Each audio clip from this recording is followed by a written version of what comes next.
All right. So next up we have, okay, this is something that I think is fantastic because you see that quote there, but it worked on my machine. I've said that dozens, if not hundreds of times. And apparently Eric, who's the senior developer advocate at Snyk, and Peter, who's the head of community and developer relations at Docker, are going to tell me how I don't have to use that excuse anymore. And maybe you're in the same boat as me. You'll learn some of that, some cool stuff going on with Docker desktop, and how we can move away from having that excuse. Actually, you know what? I'm not happy about that because then that means I can't use that excuse anymore. Without further ado, let's bring on Eric and Peter. Good to see you both. Thank you for joining the Big Fix live stream. Great. Hello. Hey. This is awesome. Thanks for Brian. having us in, everybody. I mean, I'm a local, so thanks for continuing to hang with me. Yeah, I'm surprised you guys let me in. I appreciate it. Yeah. Yeah, I know. This long time no see, Peter, by the way. Yeah, it's great to see you. Glad to see you over at Snyk, friends of the family. Yeah, I feel like awesome. This is the only way we interact lately is over a live stream. Exactly. Yeah, I have friends in here in Austin that I haven't seen in 2 years. I had to go to a reInvent to see them in person. Yeah. Nice. Cool. Well, I'm gonna get out of the way, give you all the time back that you need for your session, and enjoy. I'm looking forward to seeing it. See you guys. Awesome. I guess we'll introduce ourselves for anyone who doesn't know who we are. I'll start. I'm Eric. I am a developer advocate here at Snyk. Get to work with Brian all the time. Both Brians. If you saw the Brian duo earlier, that was like streaming gold. So that was awesome. I'm a developer background kind of a person. I've been doing software dev professionally for like 30 years. The last decade or so has been consulting mainly around CI/CD, build automation, test automation, all that stuff. Where I got into Docker back in the early days, back in 2013. Got to work at Docker with Peter for a little while, pre-Marantis days, and did some other things. Then came to Snyk about a little bit over a year ago. So anyway, here to get going. But let's Peter, introduce yourself. Yeah. So I'm Peter McKee. I work at Docker. I run the community and DevRel teams. And Eric and I used to work together at Docker. And we're both in Texas. I'm in Austin, Texas here. It's a little chilly right now, but not chilly compared to the rest of the world, but chilly for us. It's like 60. Actually, it's dropping to the 30s today. This afternoon. But yeah, so I've been like Eric. So I come from a software engineering background, been writing code, slinging code for, I don't know, 26 years, something like that. A little behind Eric, I think. What'd you say, 50, Eric? Did you say 50 years? Yeah. Just kidding. But yeah, 25, 26 years. And yeah, I came to Docker about 5 years ago. I saw them as a big changing the way we run workloads in the world, right? And I was a huge VM fan, and Docker came along, and I was like, isn't this just small, lightweight VMs? And then I realized no, and kind of had that aha moment. And I wanted to be part of that, so I joined Docker. But good to be here. Thanks for having me, Eric. Yeah, and so we're talking about the whole like Brian said, it worked on my machine, and back when I discovered Docker, I was working at a major airline here in the Dallas-Fort Worth area, which means one of two, and I was in charge of all of the CI stuff, and I would hear that all the time. I would hear, oh, well, you know what? It's got to be your environments that you're deploying, Eric. It's got to be something wrong with your EC2, you're this, you're that, whatever it is you're doing that's wrong. And I'd run in, at first I ignore them because of course it can't be my environment. Exactly. Yeah. It's not Tomcat. It's easy. I can't screw that up. But then we started really getting into heavy functional testing, and we had Selenium grids coming out our ears. And I started finding that, it worked on my server. Why is it all of a sudden not working here and there? And when Docker came around and kind of grokked the whole idea of containing things, we realized, wait a minute. Instead of having this really complex setup for setting up for running n number of headless browsers and on the Selenium grid, which I have no shade to Selenium. It's a great tool. But back in 2009, 10, 13, Yeah. keeping large numbers of grids up and running all day long to run hundreds and hundreds of tests was not fun. But when you ran it under Docker, though, if one died, it was like a non-event. It was like start up Yeah. another one, no big deal. And this, this is in the days before orchestrators and even Compose. We had like Python scripts and whatever. But that was the aha moment for me. That was when I realized, wait a minute, if I can do this here, what could we do, for the app itself? And I'm not there anymore, and I'm not really in what they're doing, but I know they are using containers at that company, as most every enterprise is nowadays.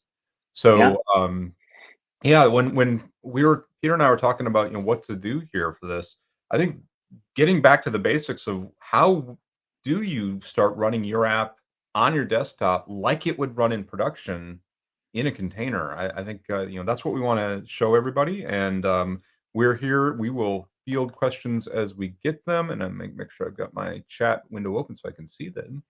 Yeah. While you But do, yeah, go go ahead. ahead. Oh, I was just gonna say I was yeah, I had a very similar kind of aha moment.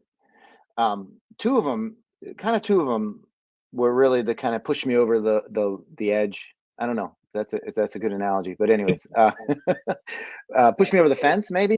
Yeah, I don't know, but yeah, I had a custom software development shop before Docker, and we were troubleshooting an ingress egress. Well, we didn't know, right? We're having problems in production. We're trying to figure things out.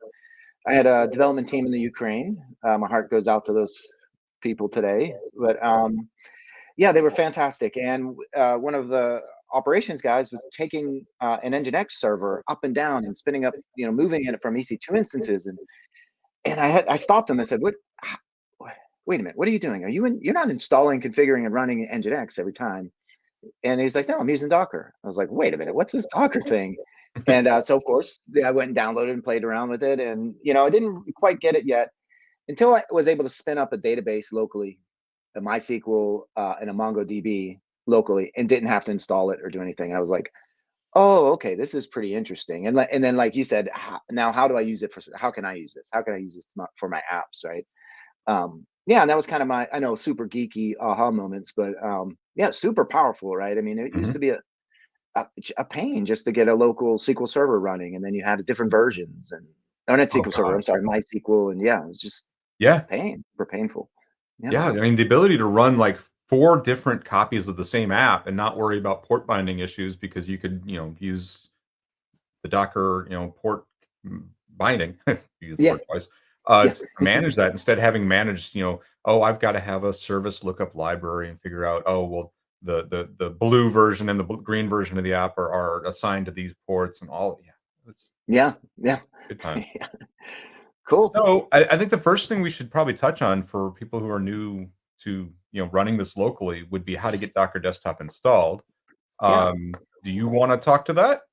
yeah, sure. Cool. So the best thing. So let me jump back quick second in case folks don't know Docker or just underlying things, but I assume most will. But basically, containers, Docker containers, images, they're Linux processes, right? So they have to run on a Linux machine, an OS. And so if you're on a Linux, right, Linux, then no problem, right? But if you're on Windows or Mac, there's an issue, right? Because we don't have a Linux operating system underneath. And so what the best way to get Docker Desktop installed or Docker installed for Windows and Mac is to get Docker Desktop. So maybe I'll share and share my screen here. Share. Do I have to click it live? I think I can do it for you. All right. Maybe. There we go. All right. I've Perfect. used StreamYard before. Yeah. Okay, cool. So this is the easiest way is to go to go to docker.com, and you want to come up here to we have developer. Let me just go through real quick products so you can learn about all of our products, developers, all of our documentation, how to get started, pricing, all that good stuff. But if you come all the way over here to get started, That'll drop you right into this page, and then you can download desktop. This will default to whatever chipset, operating system and chipset you have. You can see I'm running on a Mac, Intel, but we have the M1 chip, and then you can also download for Windows and then Linux. So you just click the, your download link. That'll download. I've already downloaded it, so go ahead and stop that. Once you download it, it's just an install package, right? So you go into your downloads, double click on it, it runs a little installer, and then you are good to go. And after that, that's both on Mac and Windows, very simple double click setups. And then you'll have an icon sitting on your top bar on Mac or down in the, they still call it the system tray, Eric, in Sure. Windows. We'll go with it. Yeah, system I'll tray. You get the little whale menu. And then you can pull up, desktop is up and running. It's open on my other screen. And then you can start messing around with it. That is it. That is how to get Docker running on a Windows and Mac machine. Super simple. If you want to, we have documentation on getting installed on Linux, different Linux flavors in our docs. Go find that. Super easy to do. But yeah, there we go. We're all installed and running. And now I can jump over to my terminal and run Docker commands. Don't have any images, of course, and don't have anything running. But we could see that my Docker, if I could type Docker version. So there we go. We can see it's installed. It's working. The client. And so what happens, right? Jumping back a little bit when I was talking about you need a Linux operating system. And so what desktop does, Docker desktop does, both on Windows and Mac, it installs the CLI natively. So it'll run, it's compiled for Mac. And then it creates a little tiny VM, installs a Linux, slimmed down Linux version in there, installs Docker in it, and then it wires up the Docker engine through the APIs, through some network magic to your CLI that's sitting outside of the VM. And so when we run commands, how I'm running on here, so if we do a Docker, even that version call,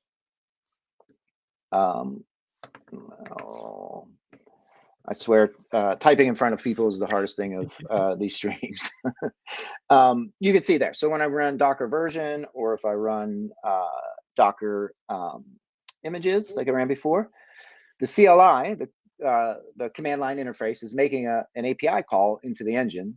And desktop is set up with some routing between the local machine, your host machine, and the VM.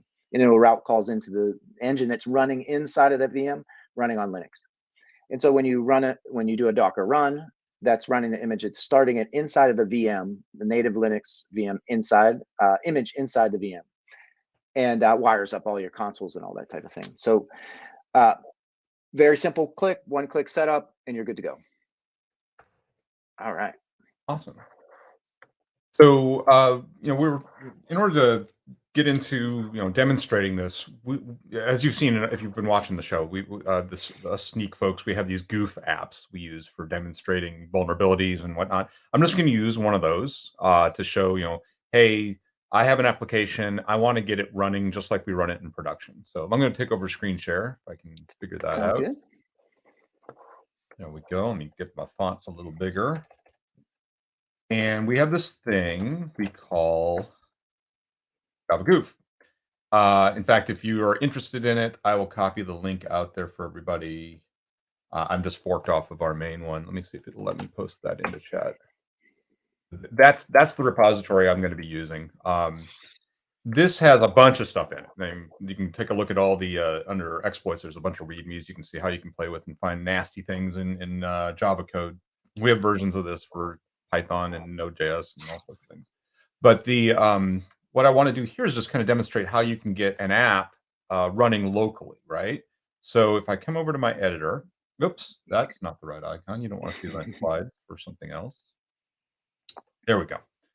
Here's a Docker file. Now, if you've seen me speak before on Tomcat exploits, this is the one I use for that. And this is an example of, let's say we're a Java enterprise application company, and we had this app that's kind of in a steady state. We're not doing a lot of changes to it. We lifted and shifted it into containers a while ago in order to take advantage of all the cool things Docker and maybe Kubernetes gives you. But I want to run this locally, and I wanted to show this real quick to make sure people who haven't seen it before understand what I'm going to do. This is what we call a Docker file, and this is the usual way you make an image, which is the basis for a container. So the image contains the file system and some metadata for running a container. And you build up your image with what you want to have available to the process that's going to run in the contained container. And here what we see is a 2 stages. So Docker files can have multiple stages, and each one starts with a from line. And that says, hey, starting from this image, so a base image, start from this starting point, do all the things that follow that. And when you have multiple from lines, the last one is the one that produces the image that you're going to push out to a repository, we call a registry, and then deploy eventually to a server. So the first stage of this is saying, hey, go get the official Maven 3 blah, blah, blah image from, in this case, Docker Hub. And in a corporation, you probably would have your own registry in-house that you'd be pulling this from for a secure place to get it from. And we're going to give it a keyword. We're going to say, and call this stage build so that we can refer to it. Then I'm doing some commands that basically copy files in from this repository into the what we call the context or the environment that Docker will use to build the image. It's going to copy a POM file, everything under the source directory, and then eventually we get down to this line where we do a Maven install. There's a bunch of stuff in here I won't have time to get into, but this is doing pretty standard Maven build from source code. There are other ways to do things, but this is pretty basic. Then, when that finishes, the second stage starts with the official Apache Tomcat image. And anyone who knows anything about Tomcat knows that is a really, really old version of Tomcat, but that's the one we were using when we did the lift and shift. And if it ain't broke, don't fix it kind of attitude. And then all the steps down here apply to that base image. And the key here being these copy from build arguments, these parameters that say from build. That's saying go back to the build stage, get this directory file, whatever, copy it into this one I'm building now.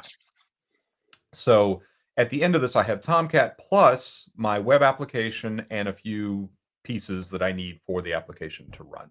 So let's do that. Let's go. I'm going to just jump to my shell.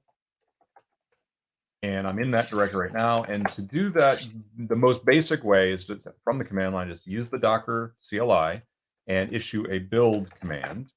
And you can optionally give it a tag now. I'll call this Java goof. And you can put colon and a tag. I'll just do 1 just to give it a number. You could be anything. It's free text. And then I have to say, where is the Docker file in the context I care about? So I'm going to put dot because I'm in the directory. So I want to say right here. Now this is going to go. Now I've cleared my caches so that you can tell there's nothing up my sleeves here or anything. This is going out, and it's getting. It already did. It got my base image, that Maven base image. It is copied the source in. It's doing the Maven build right now. So you're going to start. There we go. We're starting to see Maven output. If you're familiar with how Java builds happen in Maven, and if you haven't seen this before, this look to it. Some people are not used to this on desktop because this uses the upgraded build kit functionality, and it looks a little different. That's kind of it's a newer way of, or internally for the Docker build engine to run, that parallelizes a lot of stuff. And there's an argument here that uses build kit that's this mount. I'm able to take my Maven cache and tell the build tool. Or tell the Docker build tool, hey, store this stuff off statically. So every time I do a build, I don't have to Maven doesn't have to re-pull down the internet in a cache. Type cache is a type that uses. I say, hey, put this stuff that's normally in the home M2. That's a cache, and I'm going to need that for future builds. So then you can tell build to ignore caches and whatever. And I'm just vamping right now, just waiting for Maven to download the internet. Maven does. Yeah, come on, Maven. It does download the internet. Look at Not that NPM's any better, but Yeah, no, for sure. Yeah, for sure. When this finishes, we'll see it. Which we should see it if it hasn't already done it. Pull the Apache Tomcat base. It may have already. In fact, it already did it. This is one of the cool things about BuildKit. It's really intelligent. It builds a graph internally of all the things in your Docker file, and figures out what's really dependent on each other. And if it can parallelize things and do things ahead of time, it will. So it's done. Now I could just run this. I'm not really that interested in showing off the application that much, but I just want to show you how you could just run it. So let's say Docker run, and I'm going to give it a couple arguments here. --rm. That means when this container that I'm about to start up dies, remove it again. If you don't do that, when your process stops, the container will still exist in a stopped state. So that, and it's useful sometimes. So if you want to go in and dig around in the file system and see what's left at the when the process finished, but I don't care about that. I want it to go ahead and do the removal for me. So that's what that means. And I'm going to give a -it. I means interactive, provided I have an interactive shell to the process, and T is TTY, give it a terminal so that it can talk to me, basically. And then finally, I'm going to say, and I need to bind ports. I'm going to bind port 8. I hope I'm remembering my ports right. This is runs on port 8080. So I'm saying bind port 8080 on my local Macintosh, my host machine, to 8080 inside the contained environment. Every container, by default, gets its own network namespace in Linux, or network stack, IP stack.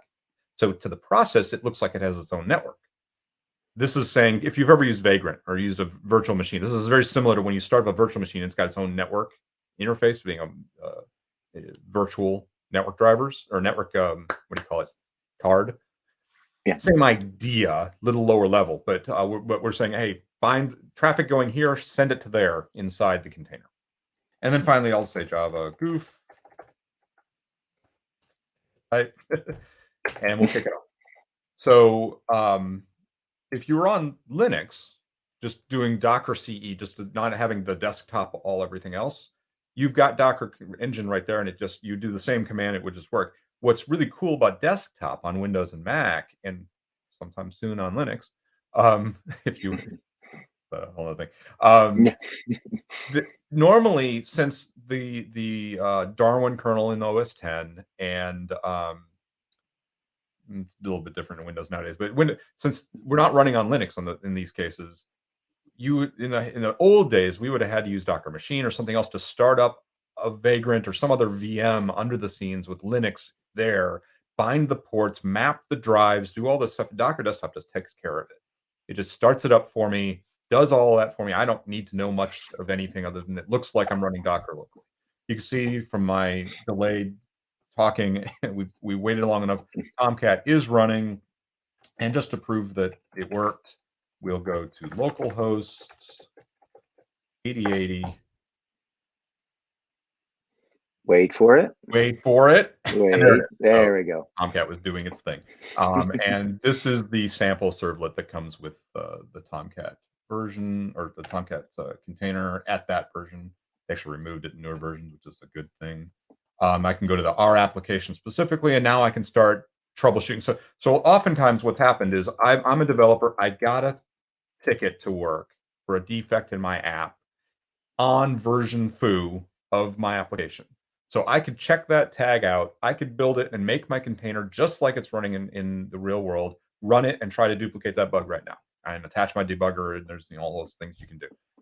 Or if I don't want to build the image, I could go get the image that is actually running in production from our internal corporate repository or our Docker Hub or whatever.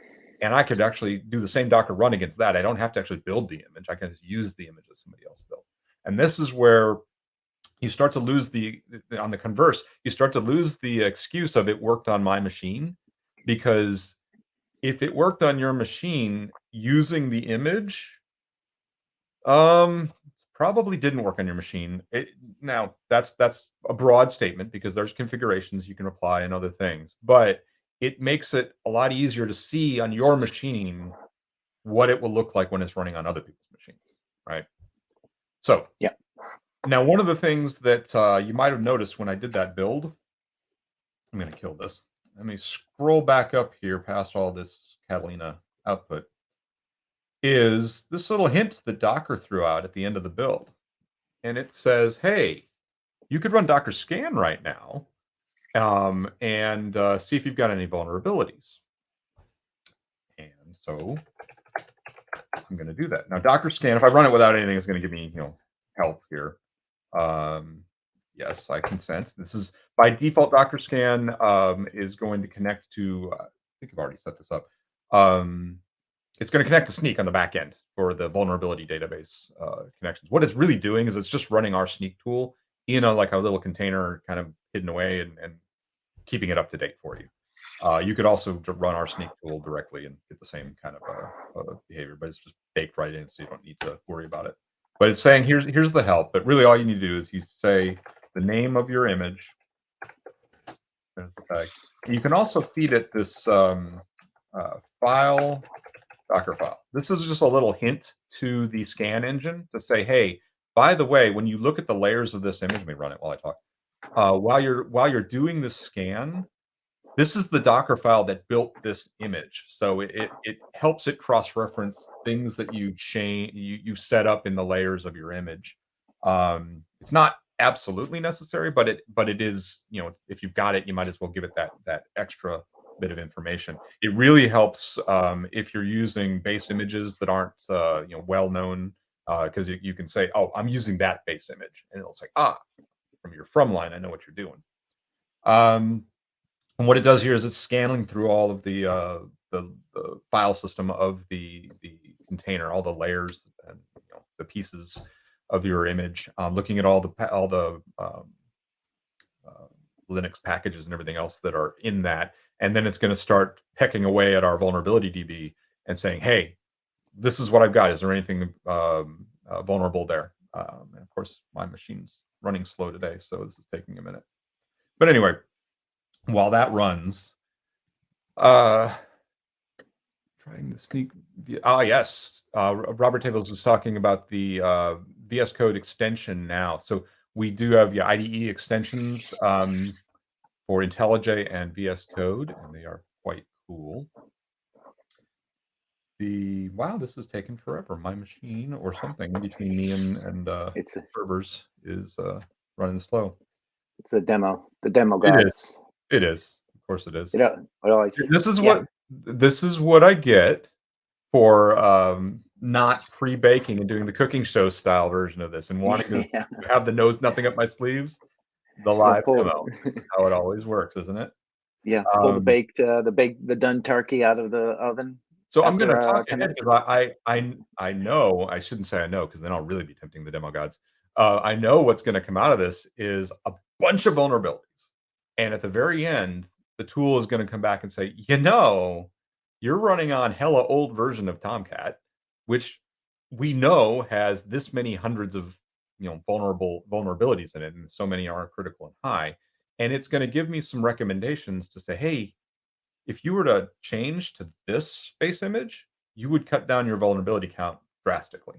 And it's going to be various options for that. One of the options is to use the newest Tomcat image. I'm just going to pull up Docker Hub just to show you what I'm talking about if you're new to images. So Docker Hub has all these official images. This is Tomcat is one of those, right? If we scroll down in the main README, actually they keep all theirs in the tags. No, they don't. They should have it in the description. Let me scroll down further. I gave up. Where they describe their the tags, or? Yeah. Oh, that's right. There's so many of them for Tomcat. They moved them off to image. Remember where they keep them. I think at the go down the bottom. It tells you about the at least the pattern of their tagging. So there's a version and then slim. Some of it, but are you looking for look at go at the top to the tags? Are you looking for a list of tags? Well, the main tags page. This is going to give me every tag there is in the world. Oh yeah, that's not really what I was looking for. Yeah. Usually, I remember Tomcat has moved it to. I think it's here. I think it's there. It is. Yeah. There it is. They moved it into the GitHub repo. And you can see all of these different multiple versions because you get so many different versions of the JDK, ways to run the stuff, and whatnot. But Eric, can we? Hey, Eric, jump. Sorry, off script here. Well, we didn't have a script. Click on one of those. Maybe I don't know, randomly. I'd love to show folks how this kind of works, right? You Oh, sure. see how those tags are all comma delimited, but they're all going to go to the same Docker file, Yeah. right? So all those tags point to the same image. And on this screen, these are great. What Eric was finding, because this is great, because this will point to the Docker file and actually show you how this image is being built, and you can follow. It's not you're not inheriting images from with using the from command, but you kind of are, right? So you can see this Docker file is using OpenJDK 11RE JRE Slim Buster, and then if we went and found that project, right, and found that Docker file that builds that image, then you can see what's in there, and you can follow this kind of hierarchical tree.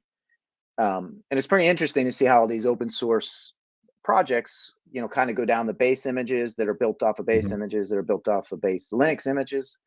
But you can get a good idea of what's all being put into your image, Yep. and then that really shows you, wow, okay, I should be scanning my images, right? Because each one of those Docker file hierarchical dependencies, you can have vulnerabilities, right? Yep. So it's a very complex, but it's very interesting for you hackers out there that like that, right? Like, how is this Node.js or this Java image being built? And you can follow the Docker file trail. Yep. Yep. So while we've been talking, my scan finally finished. Now, you can see a couple things. First, I'm going to stop for a second, and you can see it's something that back in December, Snyk and Docker added was calling out explicitly if there's a log4shell vulnerability. There is one in here because it's, again, we demo things out of this so that we know it's in here, and it's telling me right here, hey, hey, hey, log4shell, the thing everyone cares about right now. You should take a look because this image has it.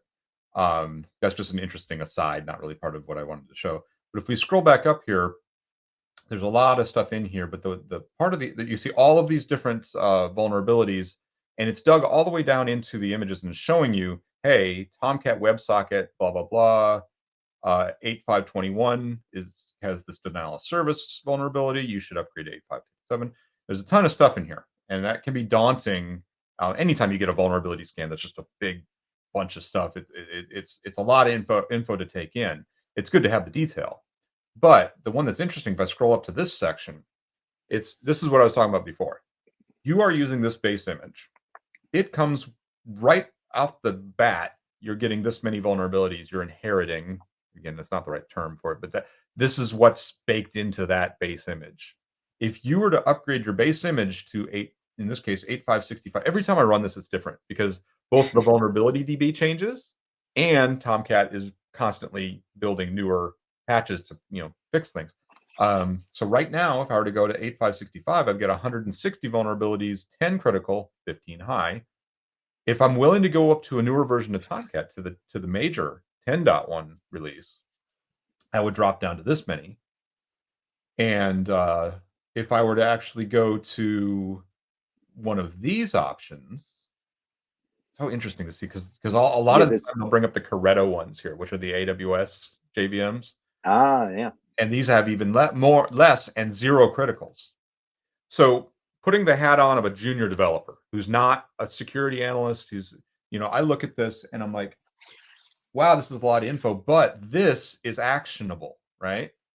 This Hmm. is actually something I can take to my architect, my lead engineer, my AppSec buddy person, and say, hey, it's telling me this. We should probably pay attention to this. And fictionally putting on that hat of, oh, well, we can't run on Tomcat 10. This app's too old and it's not compatible. And we're not ready to go to a newer JVM because we love Tomcat. We love JVM 8. So let's go ahead and go here, and we'll open a ticket on our backlog to take a look at moving to a newer version that has even less, or to addressing these vulnerabilities. Whenever you see vulnerabilities come up in a recommended image, generally those are just things that have no fix yet. There's always going to be vulnerabilities. I mean, getting to zero vulnerabilities is an admirable goal. It's always very difficult though, because there's going to be vulnerabilities that pop up that the open source projects that own them, usually it's in a transitive dependency, one of those downstream projects, they haven't had time to fix it yet. So you either have to live with that, Or you could go and say, okay, let's figure out where these things are. Let's exclude those libraries if we don't need them. And that's actually not a bad thing anyway to get them out. But I'm going to say let's just change our build to use this and see how it works. So I'm going to go back here. I'm going to go to 65. And I'm going to come back and I'm going to rerun that build. Oops, I got that. And I'm going to call it 2. While this is building, I'm going to bring up something. So I could go to Tomcat 8 or 8.5. And by I don't want to say by default, but by standard, I guess, or by practice, that tag in most repositories will always point to the latest 8.5. So every time a new 8.5 anything gets built, they'll move that 8.5 tag to that newer build. So 8.5.65. If that, I don't think that's actually the latest. I think there are newer ones than that, but they're probably just no less vulnerabilities. But unfortunately, when you do, and some people, and there's also latest, which is a tag that is usually the latest build of something. Those are fine, especially as a developer, just on your own workstation. You could use those tags because they are guaranteed to get the latest thing. And if you're in a high velocity CD pipeline where every build is going out every 10 minutes, every hour, whatever, maybe that will work for you. However, what you lose by doing that is determinism on a given checkout for what you're going to build, because at this moment 8.5 is 8.5, 65 or whatever it might be. If I build it again, it could be 8.5, that plus 1, and you'd have to go back and track that. Whereas if you are using a more specific semver or calver or whatever versioning that your base image uses, you can have a better guarantee of, I know what I'm going to build, or I know what I built from a given Dockerfile version. So I'm more of a fan of the specific. We can, if you see me at a conference, we can have beers and talk about the values of latest versus not latest. Kind of religious wars for some people.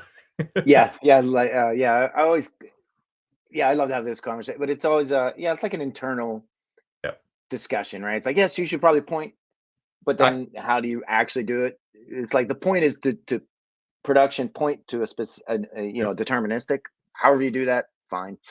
Now I say that, and then my friends over the Google open source group, they make the distroless base images, which are super pared down. I mean, there's no shell in those things. There's no package manager. It's the bits you need to run Java or Go or whatever. Those are not specific. They want you to always be getting the latest. They have at most, like Python. They have Python 3. Yeah.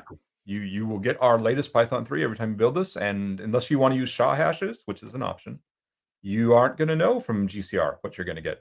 There's an argument to do it. Like I said, I'm not going to say it's wrong, but I agree. Robert Table says it's dangerous. I think so too. But I come from a very enterprise heavy background where we're not doing hourly builds. I respect the shops that can do it, that can put out a build, and if something is wrong with a base image, they can do another build real quick and go back or whatever. But still, determinism is I'm a fan of. It's been warm fuzzy for me. Yeah, I think it's a very interesting conversation, right? I rolling forward is interesting, right? So if you're doing the latest, and then you always go through, either there's an issue, there's a new one out, you just rebuild and you'll get the latest. But security, I don't know if I want that to be my my stance. But yeah, and two, I think you made a great point, right? Is like you have to trust where the images are coming from to do that, right? To say, okay, we trust you, Google, right? If you're keeping it up to date, we'll trust you. Now, and just to take this down a further rat hole, the focus over the last 12 plus months on secure supply chains and software bill of materials, that may change my opinion as things mature and we have bill of materials that can specifically pinpoint this is the image you built against without having to dig into it and pull image hashes and figure it all out. If I can have tools that tell me that right ahead, that might become more palatable to me. I see Potato Cream saying, that I can show these, can't I? again use Oh the yeah, tool.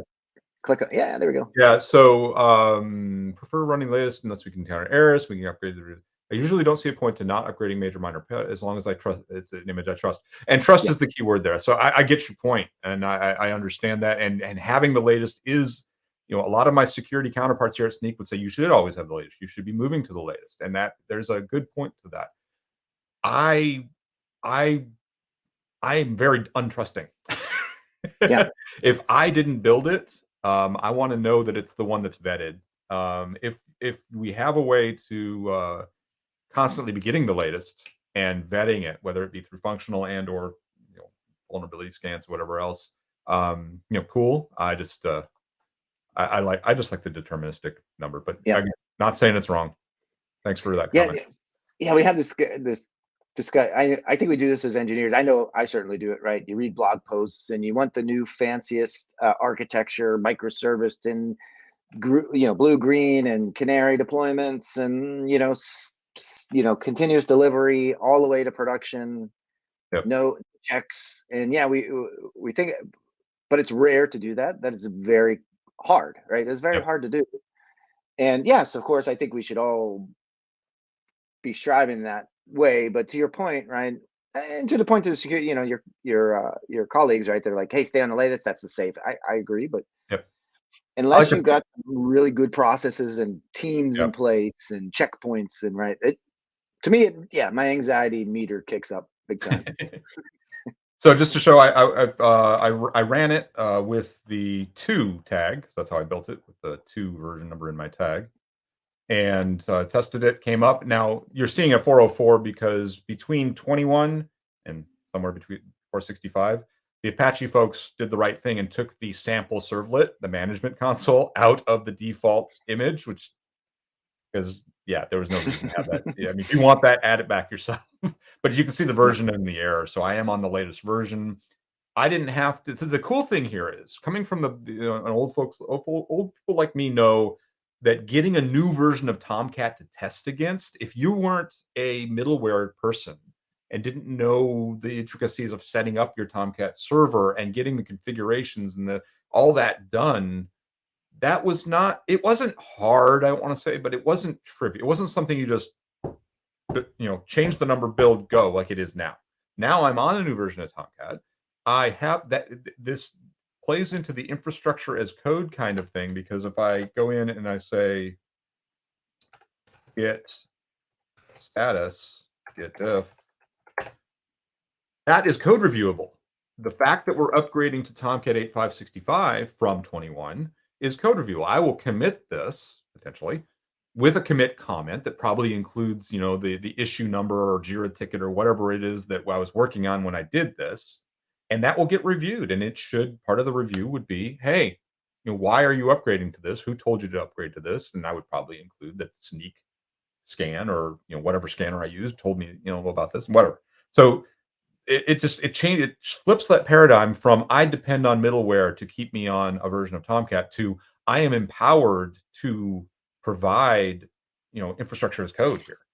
So we're at 2:44. We've been chatting a lot, so I wanted to show one other quick thing before we get to open Q&A. I mean, throw the questions at us. And what's weird, there's a ruffle in time, Eric. That you're a minute behind me here in Austin. You said 8:02, and I was 2. It was weird. Well, I think I am just a little bit east of you, so yeah, that was really strange. You said it, and I looked at my clock, and it said 2:45. I was like, I'm in Dallas. An hour ahead. I'm in Dallas, Fort Worth, folks. So that's what he's talking about. So let me. I'm going to do the good old git resets on this to undo what I did. Now, one of the cool things about Docker Desktop is I don't want to say most of us, most of us running containers at our companies are not running on Docker, just an engine somewhere. You're running on an orchestrator. A surprising number of people are still on Docker Swarm. So I love Docker Swarm, and not just because I used to work at Docker and I consulted on it, but it's a great, if you don't need the caterpillar heavy lifterness of Kubernetes, Swarm is actually a great tool, and it's well, there's tons of people still using it actually. However, you're probably on Kubernetes. That's just how it is. And oftentimes you will have, let me open this in the editor, it'll be easier to see. Your application will run on Kubernetes in your deployed servers, and it would be nice to be able to run that locally and test out your Kubernetes manifests without having to, have to provision a server or pay money for EKS or AKS or GKE or whatever. To be able to run it locally. Heck, maybe you're like me and you're a consultant and you work on airplanes a lot. Sometime again soon we will do that again. And being able to run it on your laptop, assuming you have the images that you need, locally. So this is an example of a Kubernetes manifest for deploying this application. Now I've got it kind of tarted up with variables. I'm going to change this to just use. I'm going to run this with my scripts. So you can see this is, if you've not seen Kubernetes manifest before, that's a whole nother session. But this deployment is saying, hey, startup goof using the image. This will get replaced with a variable at this label. And this is the most basic deployment ever. All it says, run one copy of this. So you have a pod, it has a container in it, and Kubernetes' job is to say, that is the declared state, make sure it's running that way. And then I have a service showing it off. But what's pretty cool about Docker Desktop is I can go in here and I can run kind, which is Kubernetes and Docker. I can run Minikube. I can do it. There's a lot of ways to run Kubernetes locally. Heck, I could start up a VM and do kubedm and DIY it. It's actually not that hard anymore. But it's not as simple as just going into my Docker desktop and turning on Kubernetes. And oh crap, I've reinstalled since I've done this demo. So the first time you do this, it has to download a VM. So as we said earlier, Docker Desktop is facading away from me in this case, HyperKit-based VM that runs behind the scenes and has the engine and everything else in it. What this is doing right now, as far as I understand, is going out to Docker servers, getting the latest copy of that VM image with Kubernetes pre-installed. And it's going to stand up for me a one-node Kubernetes cluster at Kubernetes version 122.5, which is pretty new. And it'll then set up my kubectl context and all the things I need, and I will be able to do Kubernetes deployments locally. Now there are some caveats. It is a one-node cluster, so you're not going to be able to do multi-node stuff, but it's local. And I think the only other, I'll bring it up because I have a feature enhancement request in with Docker. is it runs its own CNI. It doesn't run a CNI that runs network policy. But other than testing network policy, you can do pretty much anything you would normally want to do as a developer on a Kubernetes desktop without having to worry about, am I running, do I have enough resources for kind to run or Minikube? And I'm a huge Minikube and kind user. I'm not partial, but it's very convenient. And of course, it's going to continue to run. So while that's doing Internet's isn't going to play nice. Well, let's do anything. I'll show you what I'll run here. So I've got this. The applications I have a script under to-do list. So if you were to clone this down, you're wondering what all is in here. To-do list is the application I just showed you, and inside of that there's a K8s directory. There's a quick start shell file. Now, because this is what I use when I demo things, it assumes that I'm going to build and push this to my Docker Hub account. I can modify this to work with other registries or not with a registry at all, but it's just easier for me to do it that way. That way I can run it locally, or I can actually use the same scripts and run it in EKS or wherever I want. So I'm going to run it that way. But it's going to do an image build, which does the build I just showed you earlier, and then it's going to push it to Docker Hub. So that's kind of the life cycle of images. If you're new to this, is that you build the image, and let me back up. This is the life cycle your CI server should do. You shouldn't be pushing images and deploying them. But thank you, Ron. I will zoom. So you build an image, you push an image, you deploy an image. In a real world scenario, you would never deploy an image that Eric built on his laptop. because that's not auditable. That's not safe. At least not for anything that you care about. Your CI server, your auditable CI/CD server, your Jenkins, your your GitHub Action, your Argo CD, whatever, it would do that and in a secure fashion. Push those out to a registry, whether that be Docker Hub or your own internal registry, whatever you're going to do, or ECR or whatever. And then you're going to deploy it. And Kubernetes handles the deploying. So if you're on a Docker command line, you do a Docker pull that sucks it down from whatever registry you tell it. Or if you do a Docker run, if you haven't pulled it yet, it'll automatically pull it down. Kubernetes then comes along, and when you saw this here, this script will replace this with my Docker Hub account name. It's saying, hey, get the image at this pattern, which would be, in my case, Eric Smalling / Java Goof latest, and deploy that. In Kubernetes world, that means, yes, it is still downloading. My network, something must be going on here at my neighborhood. Probably this stream I'm sending out is causing AT&T fits. Eric, I was going to say, just a quick story of if it works on my machine. So I used to work at a large computer manufacturing company here in the Central Texas area. I'll leave it up to the. There's actually a couple options every year. Yeah, there's a couple options, but yeah, and we used to do that, right? You're talking about don't build images and deploy into production yourself. Oh, there goes the stuff. But this is before containers. But yeah, we had 50 servers in each data center, because we had failover, just for a basket, right? Just when you go add the cart, it would put things in your cart. And we had 50 servers in one data center, 50 in the other. And we had to, round robin load balancing and all that good stuff. But we would deploy, right? We would deploy, of course, it's all manual. We're copying things out to running scripts. And of course you miss one server, right?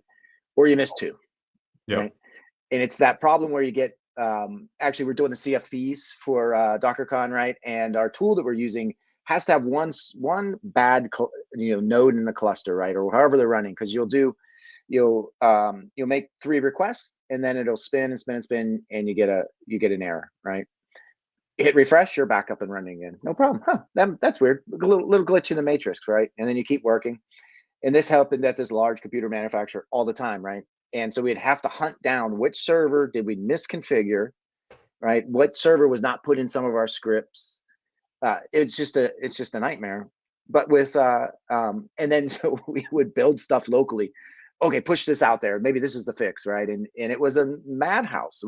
We would deploy to production. It would take us sometimes 48 hours because we're trying to configure servers. We'd mess up. We're live coding. It just became a mess, right? Yeah. Now, containers to the rescue, right? I can package it up exactly how I'd run it on a Linux machine in the cloud as I'm running locally, and you package your configuration along with your application. So it's 10 times better, but long nights trying to troubleshoot that one server in the cluster, our cluster, right, which is basically just a round robin group of machines, would just die. And it is an absolute nightmare trying to hunt those stuff down. But that being able to run locally, like Eric's going to do here, right? You can figure that stuff out too, right?